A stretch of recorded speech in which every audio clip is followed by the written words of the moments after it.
I'm going to very briefly introduce our panelists so that we have a lot of time for conversation. Immediately on my left is Elizabeth Kneebone. Elizabeth has joined us from Washington, D.C., a new friend. She is a fellow at the Metropolitan Policy Program at Brookings. Her work is primarily focused on urban and suburban policy, poverty, metropolitan demographics, and tax policies supporting low-income workers and communities. And she's the co-author of a book that many of you probably know, Confronting Suburban Poverty in America. Next to Elizabeth, we have Alexie Torres-Fleming. Alexie co-founded the Bronx River Alliance and the Southern Bronx River Watershed Alliance to support community residents committed to the reclamation and restoration of the Bronx River. She did wonderful work there and left a legacy not just of some new, beautiful green space and green infrastructure, but really an empowered community to take action and make a change in their lives. She's currently the executive director of the MICA Institute of the New York Geological Society, and we're lucky to have her here in Massachusetts with us this year as a Harvard Loeb Fellow.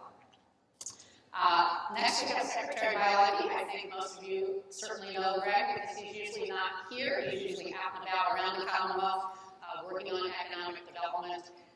As the Secretary, he oversees over 14 different agencies, including chairing the board of my agency, MassDevelopment. And last, we have Professor Bluestone joining us from the Dukakis Center for Urban and Regional Policy at Northeastern. Barry leads research on a wide variety of topics, from housing to manufacturing to life sciences, economic development, and has a wonderful way of bringing that policy from theory down to practicality. So I think we've got a great combination of panelists today. I'm going to ask each of them to give us a short few minutes on their view of the future of our communities, which is the topic of today. And I think we'll start with the state level. So, Secretary Bialecki. Thanks. Thanks, Marty. So, I think, just to build on some of the ideas that Andre mentioned and the governor mentioned, we feel very strongly, as Andre mentioned, there's a huge opportunity for us to sort of catch a wave and seize the opportunity. The marketplace believes in smart growth and in walkable neighborhoods, and it's a tremendous opportunity for us moving forward. We do believe, as the governor mentioned, in the importance of growth and change, that we do have in Massachusetts a very high quality of life in many of our communities. We all know in some cases that's caused people to say, what I would like to see in the future is things to remain exactly the way they are today. And so we do try to make the case that if you do it thoughtfully and well, there's a way that you can bring growth and change to communities that will actually make them stronger and better and more sustainable for the long term. And so we ask folks to aim high and do that, and we're prepared to partner with them. But once we heard from the governor really setting that shared sense of direction about where we believe we should go as a state, then we very much do look and turn to local communities to really create that vision. And as Andre mentioned, Smart Growth Alliance has worked with great neighborhoods. Whether you have urban communities, frankly, even within urban, whether it's a downtown or a neighborhood, and then more suburban communities, and even now extending to the more rural communities, if you will, in Massachusetts, that in every case, there's a different community vision for how to take those same ideas and how to apply them in practice. And we work with communities to make sure that voice is heard and understand that, and to convey the message that we're going to be very respectful of that. And when we do see communities that have come up with those great visions for their community, as the ones that Andre mentioned and many others, and the last piece of it that we think is terribly important is infrastructure, frankly. And you've heard, the governor didn't use the term phrase this morning, but you've heard him, I know, talk before about infrastructure as being the unglamorous part of state government.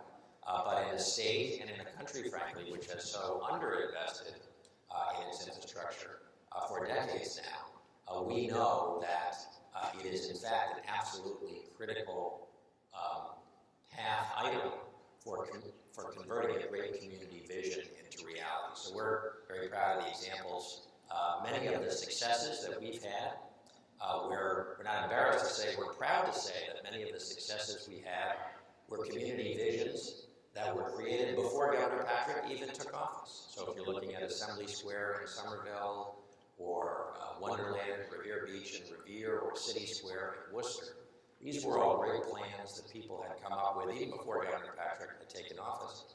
And we're proud to say that the first groundbreakings on all of the projects have occurred during Governor Patrick's term. And on most of those occasions, the critical path has been, we on the public side have been prepared to make infrastructure investment that has catalyzed and leveraged the private investment that's allowed those projects to proceed. So that's is a very deep partnership, sort of sense of direction from the state, local community vision, and then the resources and infrastructure support to make that vision a reality. We think that's a successful recipe. It's worked out in different ways, Marty, in different communities, but I think it's been consistently successful. Well, and I think it's fair to say it's a strategy of carrots. Absolutely, and that's another aspect of we made a very conscious decision. You all know the history of Massachusetts, a very strong local home rule. In the sense, a lot of people advised the governor when he came into office that there were ways in which what was happening locally was not consistent with what was in the broader public interest of the state. And what he needed to do, he and the legislature needed to do, is to start telling those cities and towns that they needed to do things differently. And we know from all of us who spend a lot of time in Massachusetts, that doesn't work in Massachusetts, that the folks who have tried to say that the state is going to tell local communities how it's going to be, 4 or 8 years later, it turned out that nothing much happened because it was just resistance and it was all about who was in charge. So we've taken a very different approach of inviting communities to be our partners, and as you say, whether it's planning money, whether it's infrastructure money, whether it's other tools, to make it very clear that for the communities that are willing to embrace that envision of smart growth, that we're going to be very supportive partners, and you're going to do very well in terms of what you can expect from us. Professor Bluestone. Well, good morning. This is really exciting to be with all of you and to see all of you who are working in these areas. Thank you, Andre, for a terrific meeting this morning. I actually started out like the governor as a frustrated architect. I came that close to being an architecture major at Michigan. Then I was a frustrated economist for 45 years. And now I think of myself, as you'll see in my brief remarks, kind of an enlightened but quite the novice demographer. Demography informs destiny. It will determine what kind of housing we will have and need, what kind of transportation, how we make this all sustainable and resilient, and all of the social and economic systems that Andre mentioned that make all this work. So what I want to do in just my few moments is give you an idea of what the new demography looks like. And what it is in brief is here in Massachusetts, and particularly here in Greater Boston, we're growing slowly relative to the rest of the country. We're aging rapidly, but we also have the great advantage of a new young millennial generation coming along in much greater numbers here than anywhere else in the country. So first of all, just the speed of growth. Between 2010 census and the projection out to 2030 done by the U.S. Census, the United States population is expected to grow by about 8.7%. 8.7%. Of the 6 New England states, Connecticut is expected to grow the slowest, 2.7%, with Massachusetts the second slowest, 3.1%, or roughly 1/3 the pace of the nation. Only New Hampshire, interestingly, is presumed to grow faster than this nation. But we're also getting older. Believe it or not, between 2007 and 2020, if we look at the population age 55 and above, and I'm way, way beyond that, 99% of the net growth in the population will be in that age group. 99%. In Massachusetts, 135%. And what we have at one end are aging baby boomers. Nationwide, we expect to have an increase of about 45, 46% in just the age group 65 to 74. 45%. In Massachusetts, 65%. For those who are in the middle, kind of our age 35 to 54, that's going to decline much more rapidly here. 35% decline as those people age into older senior citizens. But what's really exciting is that if you look at people 25 to 34, nationwide will have 13.7% more of them by 2020, at the end of this decade. 13.7%. We'll have twice as many here as we attract them because of our universities, including Northeastern where I work, the healthcare sector, and so forth. So we're going to get this debt. We're going to get this new demography of lots and lots of people like me, and lots and lots of people like my students. The average family size was 3.22 persons per family in 1970. Today, 2.5. By 2030, 2.3. So we're getting smaller. We're going to have 190,000 more households between the ages of 60 and 75, but 33,000 additional households between 30 and 44. A lot of us are going to be living as single persons, as widows, as young people. 147,000 more by 2040. Only 8,000 more over today's number of four-person families or larger.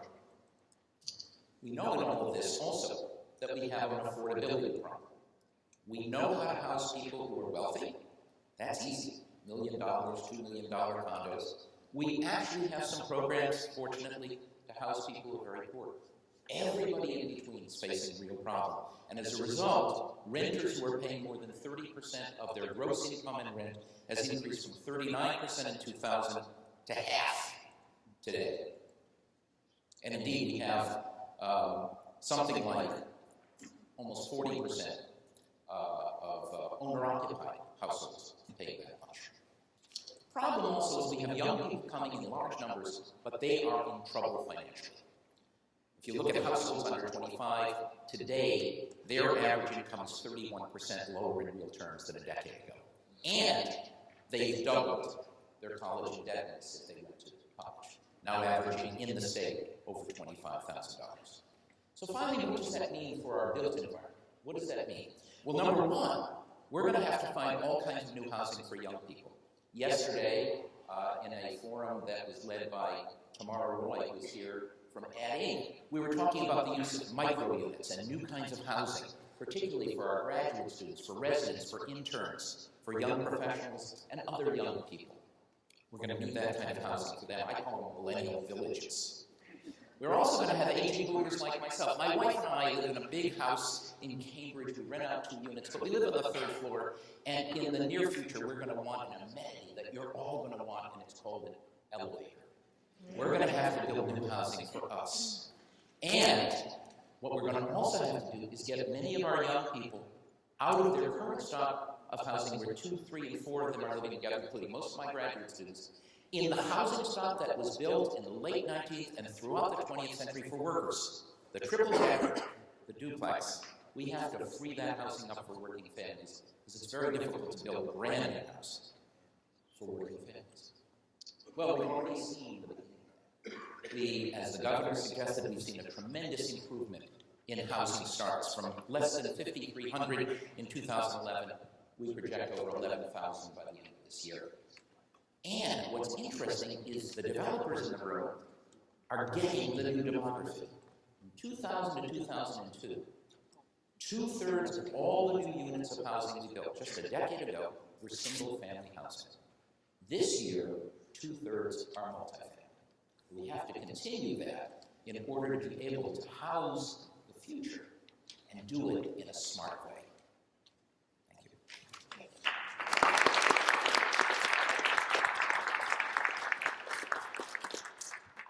Elizabeth.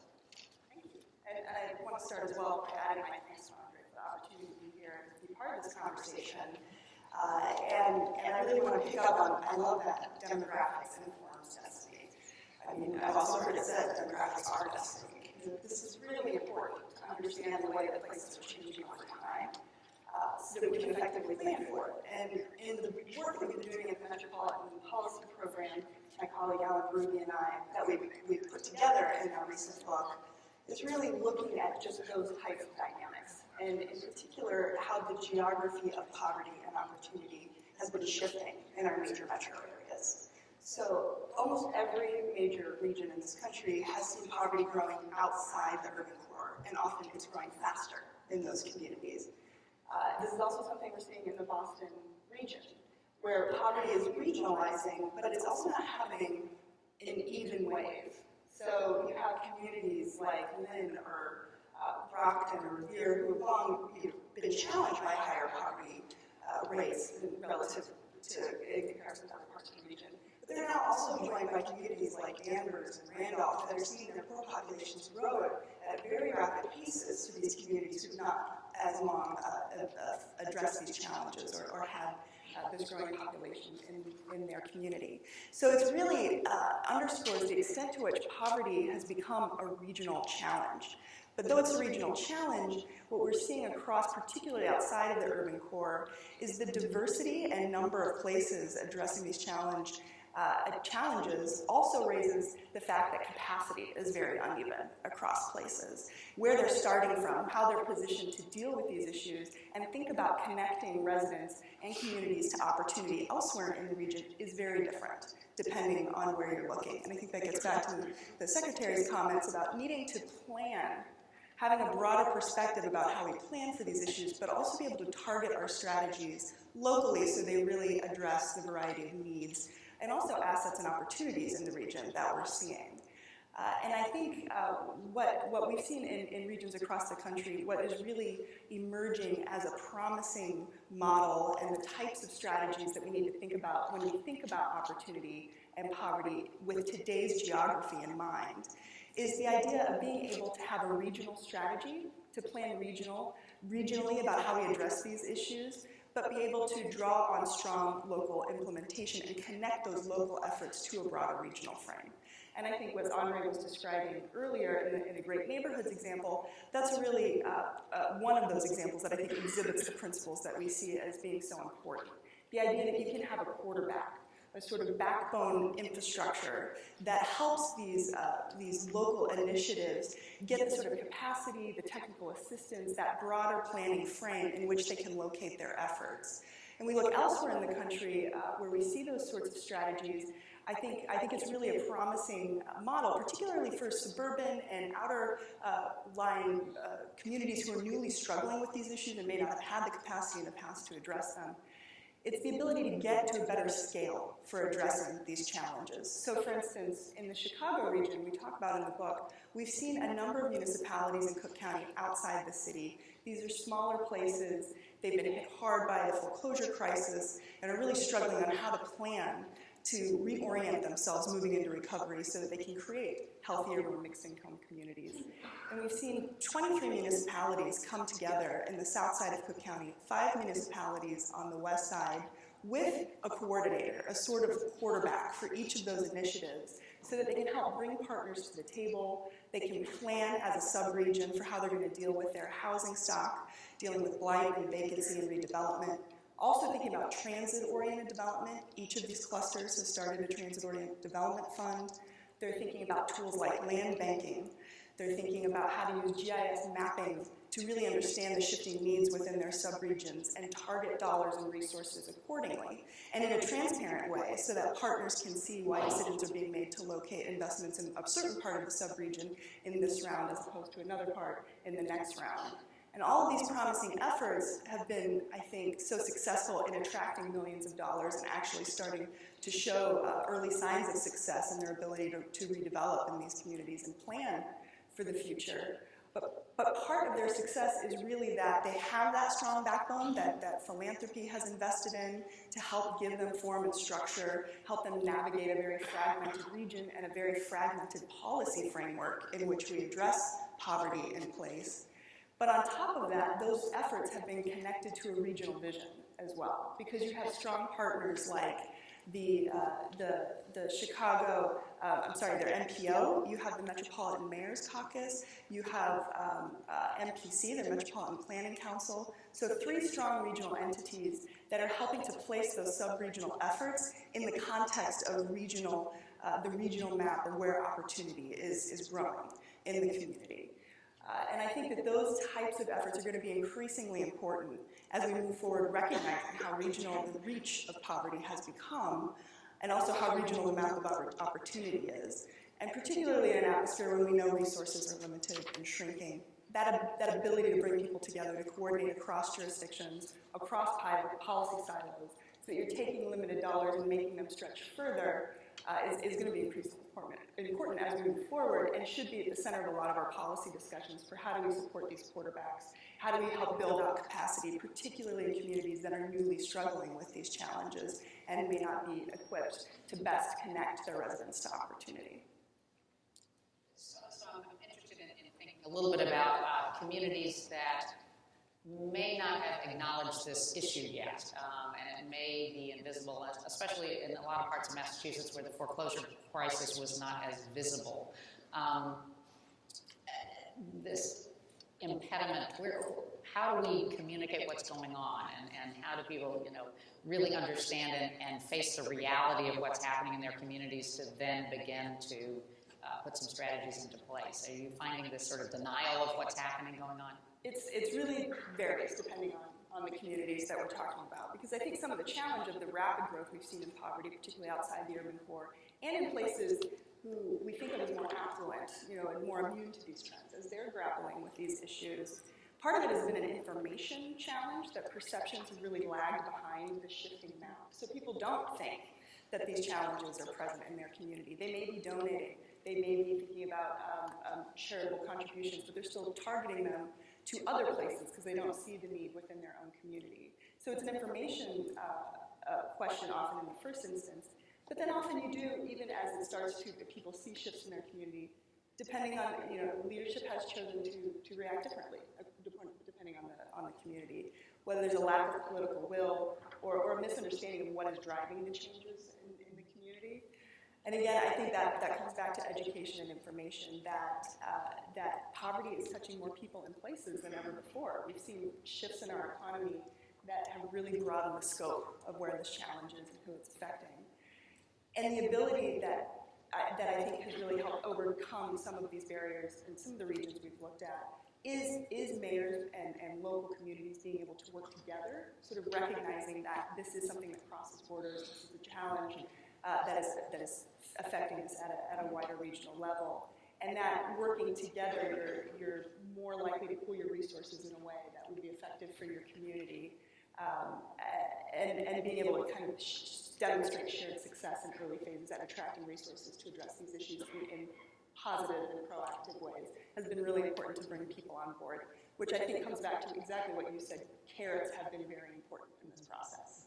So in the Chicago region, the communities that have come together are a diverse array of places. Some are much more affluent and better off, but they're working together because they sort of see the shared challenges and that we're going to sink or swim together. And that it's better to get in front of these challenges now rather than to be trying to catch up with the costs that arise from concentrated poverty or isolated pockets of disadvantage growing further out in our region. But what really brought them together, what helped them to coalesce in that first instance, was neighborhood stabilization funds. The fact that there was a pool of money on the table that they could work together to attract. And the mayors themselves are, I think, now that they've been ways later, $25, $30 million later, that they've been able to see the success and what they've been able to accomplish working together, sharing administrative burdens and costs, and making these resources stretch further. They are the ones who are advocating at the state level, across agencies, and at the federal level to put those carrots in place, right? Because they see how important it is to come to the table, and as leadership changes, to keep people coming to the table. Good, thank you. Alexie. So good morning, and greetings from my home state of New York, and particularly the South Bronx, New York. Did I hear some hissing?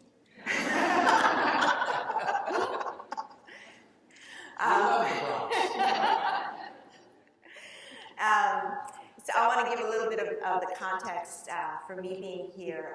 I'm actually a community organizer, and so I want to speak a little bit to some of these communities that folks have been speaking to, and that particular context. I came up in the sort of my birth as a planner, if you will. I don't have a formal education in planning, but my birth as a planner sort of came up as a young woman, as a child growing up during the era of planned shrinkage, benign neglect, the forced relocation, forced clearance of the poor, the burning of the South Bronx, whatever one might call it, probably the epitome of bad planning in our country. And so I sort of grew up in that legacy, and that what it taught me, or the message it gave me, was that poor communities on the margins don't matter, that policy can happen to us, and that we have absolutely no power or no say. And so I spent the last 2 decades of my life in my home community after leaving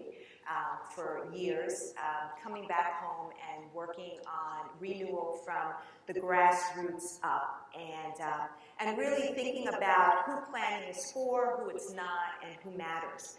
So I want to just quickly sort of say the 2 or 3 things that I think are sort of most important, or that I've learned most in this process, and I think are important to thinking around smart growth. I think just starting off, bottom line for communities like mine, and I would imagine across this Commonwealth, is equity.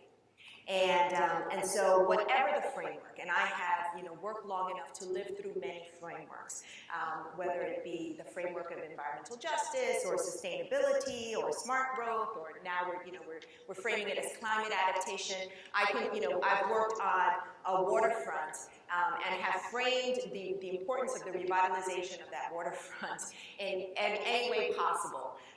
But the bottom line for my community is that waterfront needs to be revitalized. That waterfront provides opportunities for growth economically, in terms of housing, in terms of open space and recreation, and whatever policy makers want to call it, to community, it matters because our families live there, because we love our communities, because we love our children, and we want the best for our children. And I think that's just, perhaps sort of an important thing to kind of bring us, or I like to feel like I can bring myself down to that, think about my home, think about my mom and dad, think about my own children. What do I want there? And in the end, the residents of this Commonwealth are thinking simply about that. So I think it's really important to think about, when we're thinking about equity, then real simple, what is the most equitable and fair distribution of burdens and benefits? The reality is all states, we all have to deal with some of the not fun, ugly stuff, right? We need power plants, we need places for our waste, we need waste transfer stations, we need transportation infrastructure, and the issue becomes, in communities, in particular where I come from, we bear the disparate burden of these facilities, these noxious facilities.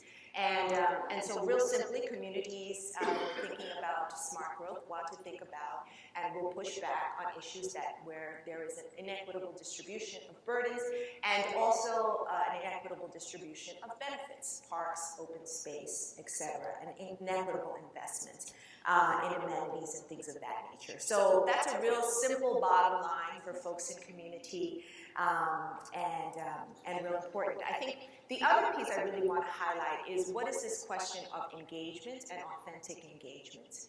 And what does that look like? What does it taste like? What does it smell like for folks, again, who are living and breathing and sort of coming up and raising families in these communities? And how do you make that happen? As a planner and as a community organizer, I heard all the time, people don't care, people don't come to meetings, people don't want to be involved. And so I think that one of the important things is to think about this concept of empowerment, which honestly kind of bugs me because I feel that nobody really can give me power. I think what you can do is to create the conditions where I can find my own power. It exists within me. It may look, smell, taste differently than what some folks think about. You can also give me a voice. And I think that's really important to sort of think about that language that we use. Arundhati Roy has this wonderful quote that there's really actually no such thing as voiceless. There are those that are deliberately silenced or preferably unheard. And I think that's a reality we deal with often. And so how do we create the conditions where people can exercise their voice and where people can find their own power is the sort of the language that I like to give it. And We talked a little bit about infrastructure. I heard folks talk about infrastructure. I like to think about the importance, or I believe deeply in the importance of building civic infrastructure. And so when you hear, my work around co-founding organizations, that's really about, in communities, the importance of building the infrastructure so that people can participate actively in determining the conditions of their own lives. So one of the things that was really important to us was getting support and funding to create a table, not to be invited. We love to use the term, let's invite people to the table. I prefer to say, provide the resources so that communities can create the table for themselves and then come and sit at our feet with deep respect. And surrender the language, surrender and sometimes the power, and think about what it means to listen and to build power that's not just about technical power or know-how, not just about influence, but about people on streets and communities who love and work in their communities.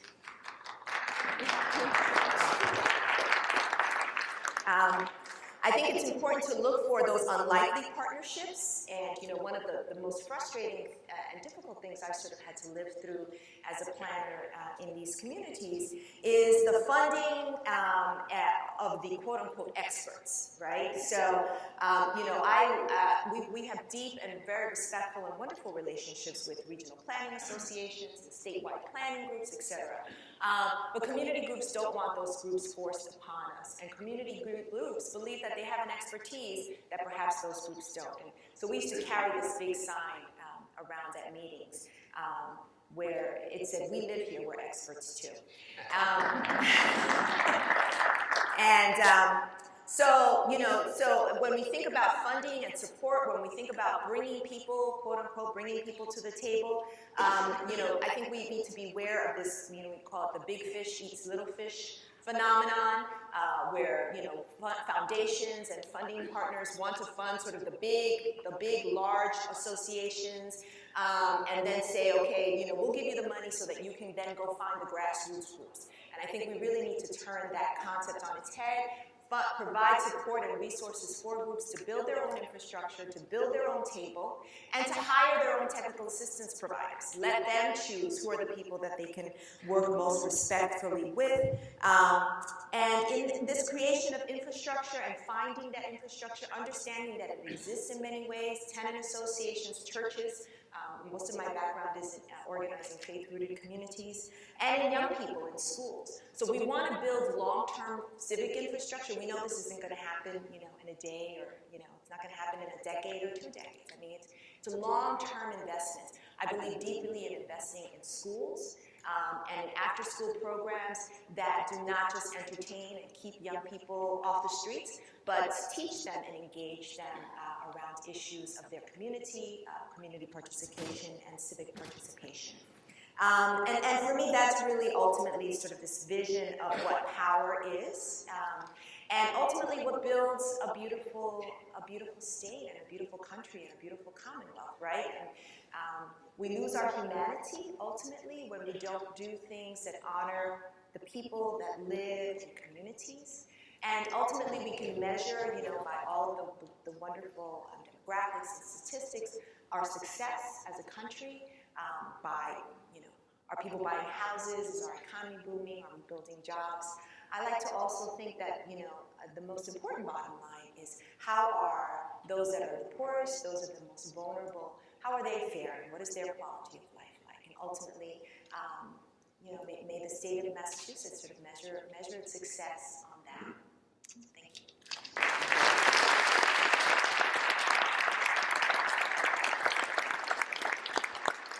So I'm thinking a little bit about Barry's demographics and what it's saying about where our population is going. Do you think that changes some organizing strategies and civic engagement strategies as we see these demographic changes?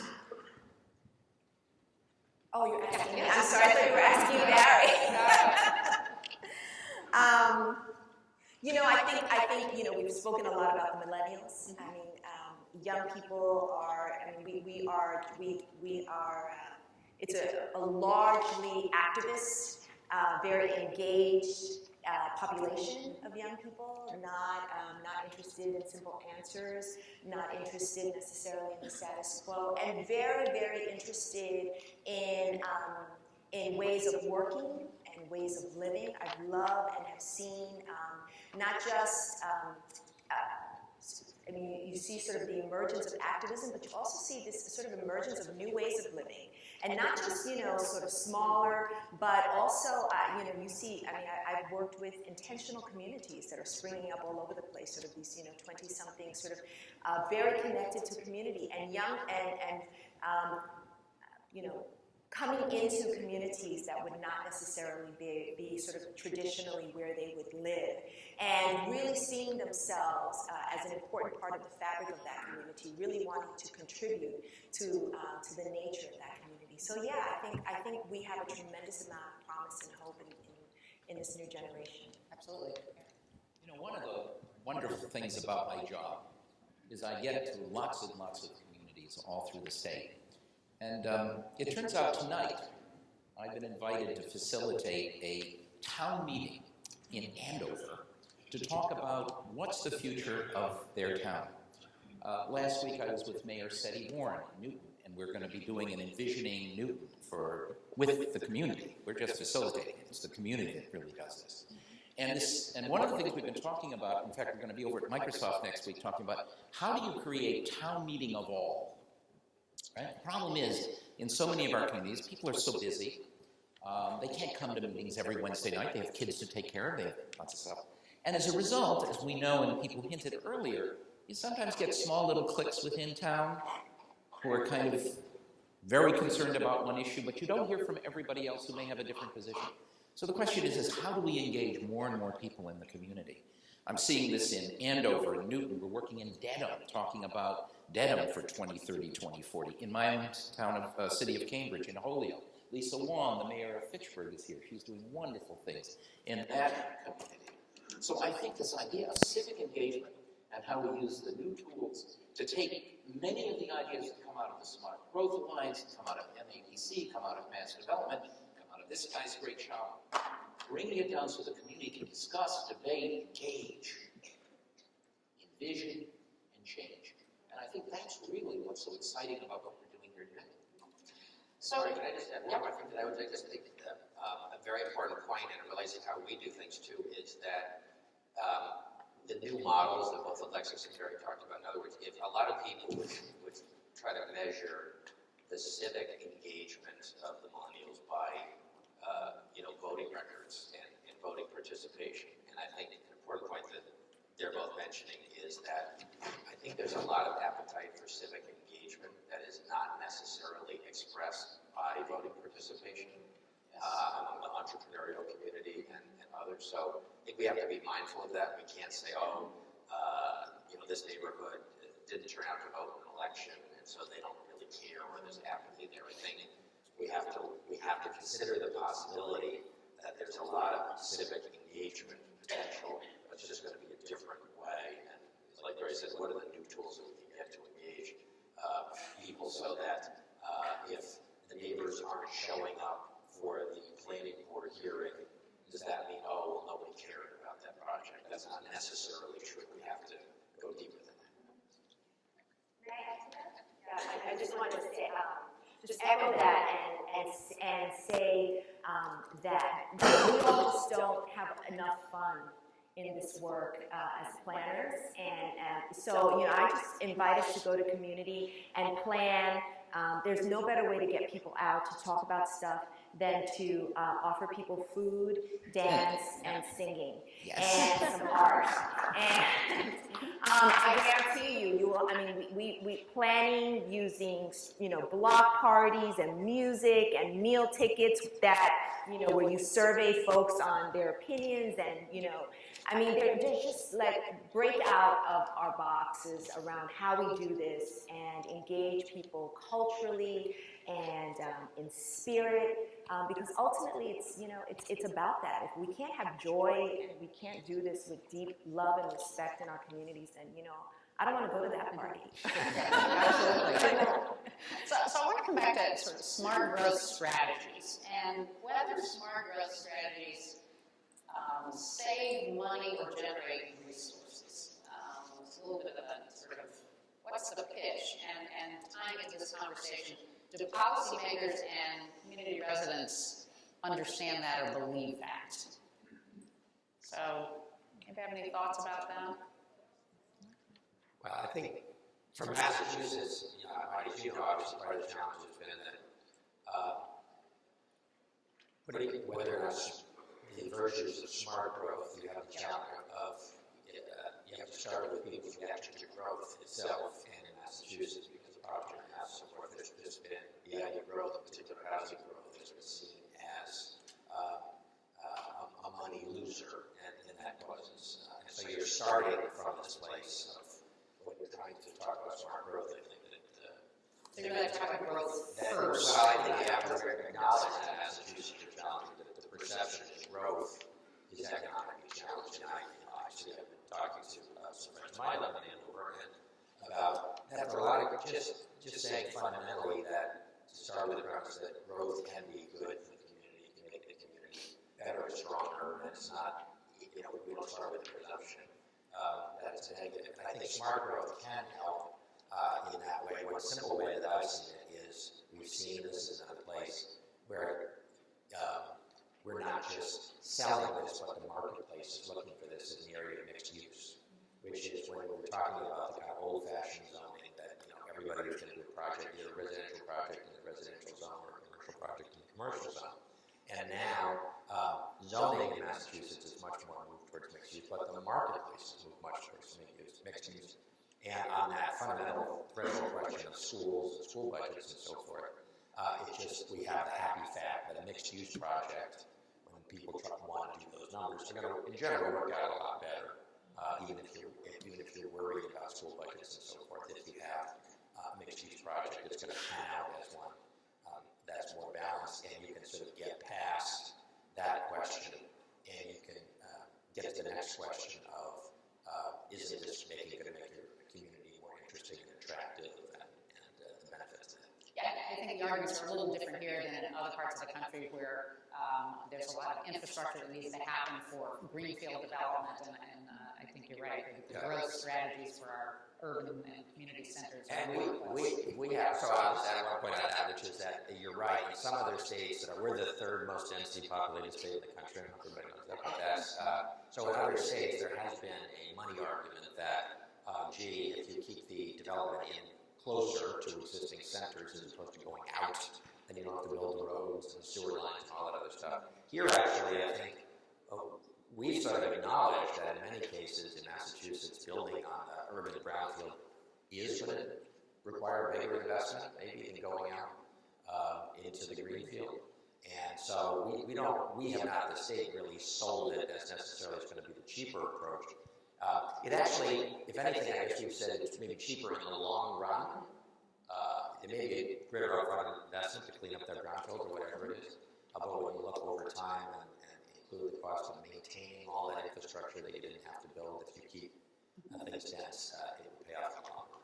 Okay, I'm going to stop us for a minute because we've only got 5 more minutes, and I want to have a chance for each of you to answer one more question. So, sitting on any great front porch down here are probably the youngsters, and they're ignoring us grown-ups over here, but they're listening to what we're saying.